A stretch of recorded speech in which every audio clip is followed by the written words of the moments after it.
I have a friend who sent me a prayer request today. And in the prayer request, he said that he had lost all focus in life since his wife kicked him out. He lost his home, he lost his family. And I don't know the circumstance of that, but I do know that he is a believer. He is a born-again, spirit-filled child of the living God. And he deserves as much dignity and love as any of the rest of us. And it hurts me to see him go through this. Now, the heartless Mark would say, well, obviously you did something wrong. And the grace-filled Mark would say, well, yeah, but God still loves you. And I was thinking about what to say today. And I found the Testament of Job, which is an apocryphal book. But it lines up pretty straightforward with the book of Job that we all know. You see, Job understands that his friends are wrong.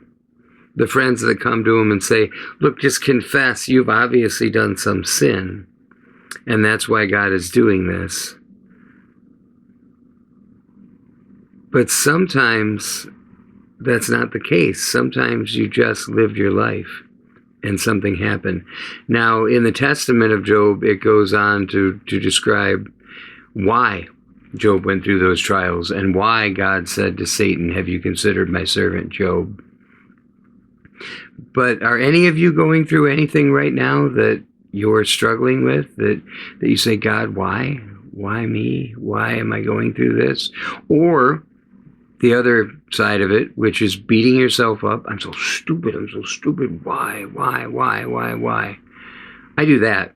I hardly ever say, oh God, I didn't do anything to deserve this. Why am I in this situation? I almost always say, wow, you're just an idiot. Or why did you do that stupid thing? And either one is wrong. If you remember correctly, Job says, the Lord gives and the Lord takes away. Blessed be the name of the Lord.